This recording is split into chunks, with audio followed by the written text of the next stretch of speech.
Hamas is designated as a terrorist organisation by several countries, including the UK.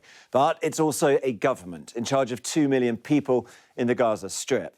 These are its key players. Ismail Haniyeh is the leader of Hamas, the man who ordered the attack from his home in exile in Qatar and who gave a televised speech hailing it. Yahya Sinwar in the middle here. He's the leader of Hamas in Gaza itself, one of the co-founders of its security apparatus.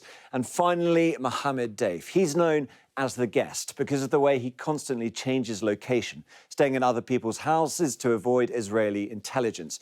He's in charge of the military wing of Hamas, the Al-Qassam brigades, and is believed to have masterminded these attacks.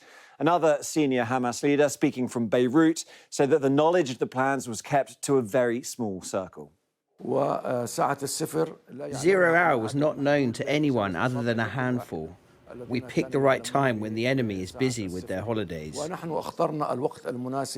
Hamas is an acronym, short for Islamic Resistance Movement in Arabic. It was founded in 1987, dedicating itself to jihad, the destruction of the Israeli state by violent means, and it carried out numerous suicide bombings and other attacks. And the start of its covenant includes a quote saying that Israel will exist and will continue to exist until Islam will obliterate it, just as it obliterated others before it.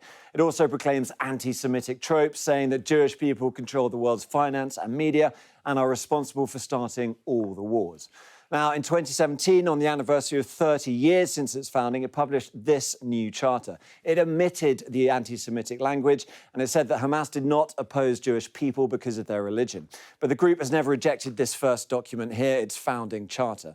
Now, part of the reason for that new charter is because Hamas became a different organisation over those 30 years. In 2006, it won elections in Gaza. And in 2007, it fought a violent war with its Palestinian rivals to win control of the territory. And it's been the government since then, running the civil service and carrying out the functions of a state, such as healthcare and sanitation.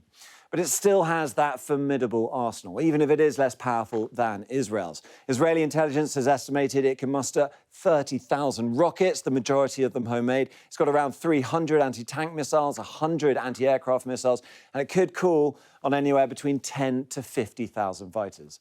Now, we've seen the grim effectiveness of those gunmen, even if they were training their sights on civilians. But they are trained. Hamas has published videos like this to show their capacity, and they're all heavily armed.